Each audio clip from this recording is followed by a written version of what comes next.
Nos estudos anteriores, vimos que a Bíblia tem sido alvo de ataques cada vez mais intensos.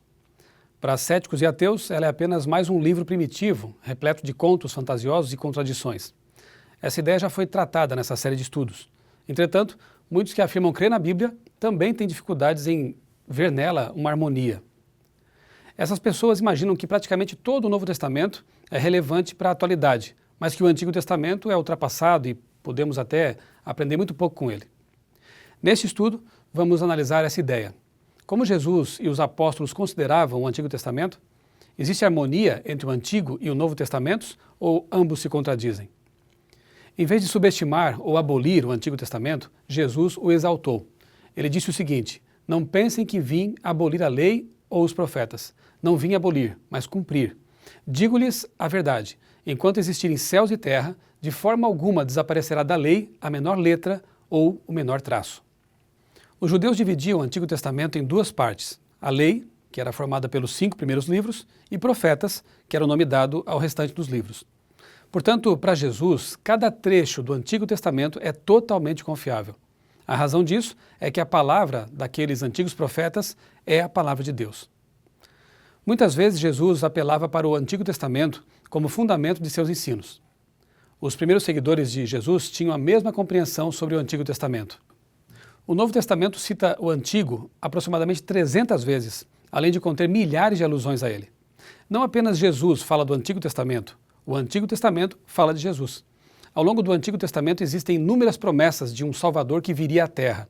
Vejamos algumas. Primeira, nasceria na cidade de Belém. Isso está em Miqueias capítulo 5, verso 2. Segundo, nasceria de uma virgem, Isaías 7,14. Aliás, a palavra hebraica almá sempre significa virgem no Antigo Testamento. Isaías capítulo 7 até 12 é conhecido pelos estudiosos como o livro do Emanuel.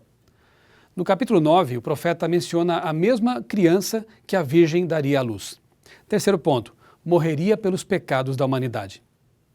O profeta Isaías escreveu que ele foi traspassado por nossas transgressões e moído pelas nossas iniquidades, que morreria como oferta pelo pecado, que a iniquidade deles, dos pecadores, levará sobre si. Essas expressões remetem aos sacrifícios realizados no santuário israelita.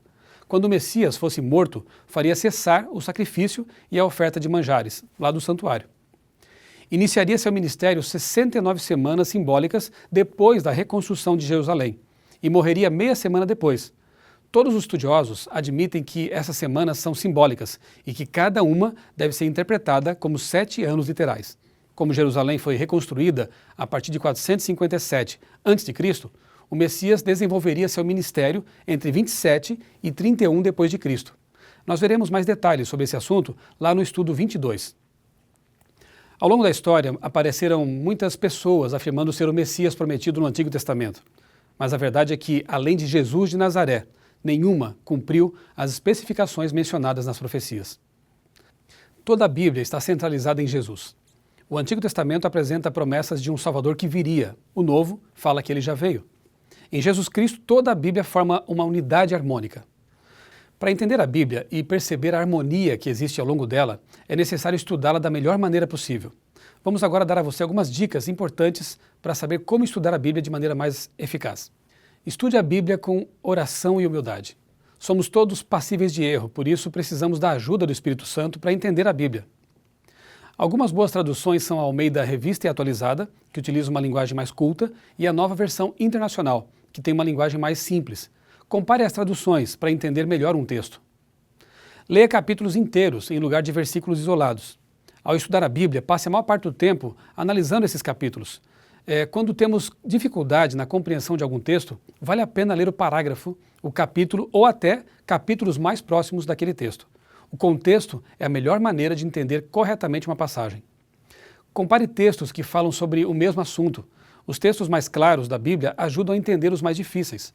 Veja tudo que a Bíblia ensina sobre um tema, um assunto, antes de chegar a uma conclusão. Busque outros recursos. Muitos locais, objetos e costumes mencionados na Bíblia são desconhecidos para a maioria das pessoas. Podemos descobrir informações sobre eles em materiais confiáveis. Jesus citou textos, fatos e personagens do Antigo Testamento, incluindo Adão, Eva, Noé e o dilúvio. Você percebe o valor que o mestre dava à Bíblia? Que tal valorizarmos também essa carta de amor que nos foi dada por Deus? Você já leu sua Bíblia hoje? Faça isso e até o próximo estudo.